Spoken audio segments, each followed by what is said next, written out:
ഒരു ഭാഷയെ കൂടുതൽ മനോഹരവും ശക്തവുമാക്കുന്ന സവിശേഷമായ പ്രയോഗങ്ങളെയാണ് ഭാഷാശൈലികൾ എന്ന് പറയുന്നത്.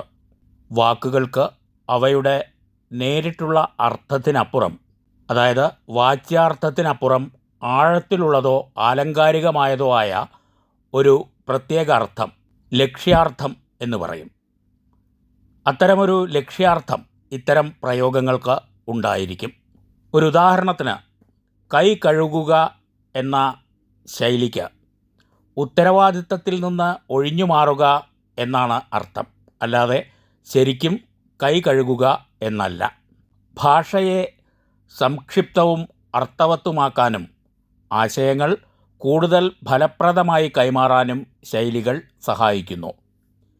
ഇവ ഓരോ ഭാഷയുടെയും സാംസ്കാരികമായ തനിമയും പാരമ്പര്യവും പ്രതിഫലിപ്പിക്കുന്നവയാണ്. മറ്റു ചില ഉദാഹരണങ്ങൾ ശ്രദ്ധിക്കാം.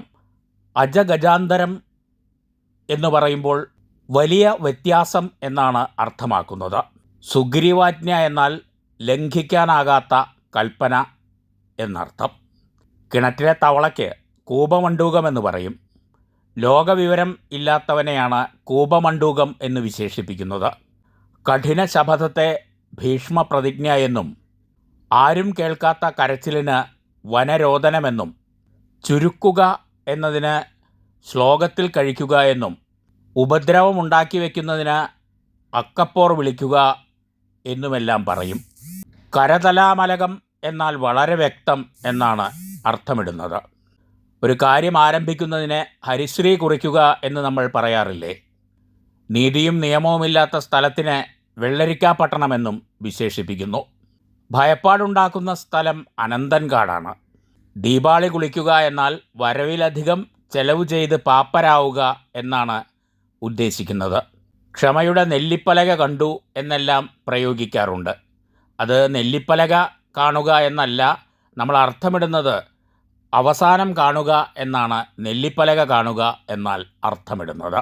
ഇതുപോലെ തന്നെ അനവധി പ്രയോഗങ്ങളുണ്ട്.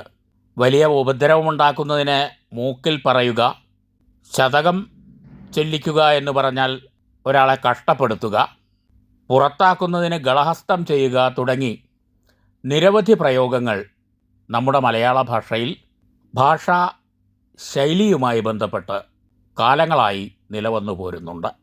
ഈ വീഡിയോ നിങ്ങൾക്ക് ഇഷ്ടമാവുകയാണെങ്കിൽ, ഏതെങ്കിലും രീതിയിൽ പ്രയോജനപ്പെട്ടു എന്ന് തോന്നുകയാണെങ്കിൽ ഈ ചാനൽ സബ്സ്ക്രൈബ് ചെയ്യുക.